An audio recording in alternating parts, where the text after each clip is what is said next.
Hello. This is everything you need to know about PayPal here. We're StoreKit, and besides selling hardware, we're a market for POS and payments options. So we partner with PayPal here, but we also partner with their competitors. And if you're not sure which card reader is right for you, give us a call and we can talk you through all the different options available to you.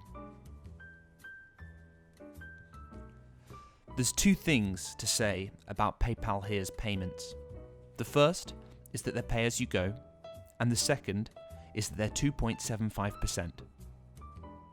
When I say pay-as-you-go, I mean there's no contract, no minimum processing fees. The paperwork, including identity checks, is reduced, and that you have to buy your card reader outright. When I say 2.75%, I mean that you'll be charged a flat rate regardless of what cards people use.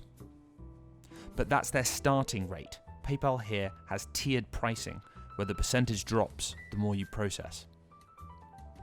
To put that rate in context, that's 1% more than their direct competitors, Square, SumUp and iZettle, which was recently acquired by PayPal.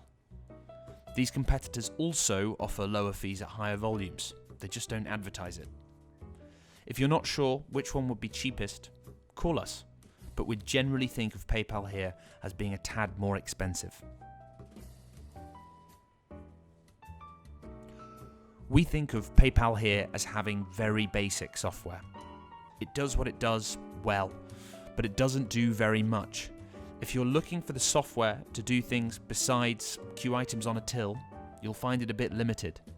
You can't manage your inventory, and your reports on your business are extremely short. Some people will be looking to use PayPal here for payments only, in which case you can integrate with another POS. PayPal here has two POS integrations available for software on this site, Revel and AirPOS.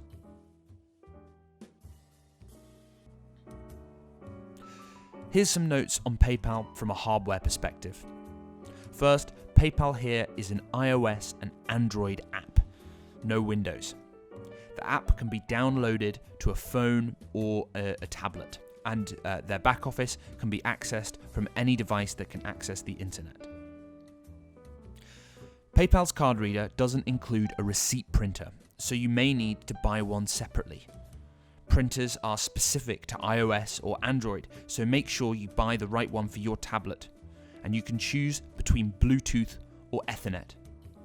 A Bluetooth printer is wireless, whereas an Ethernet printer needs to plug into your router and then works over your Wi-Fi. Then, buy a barcode scanner, a cash drawer, a kitchen printer if you have a kitchen, or just start with our kit builder and see where you get to from there.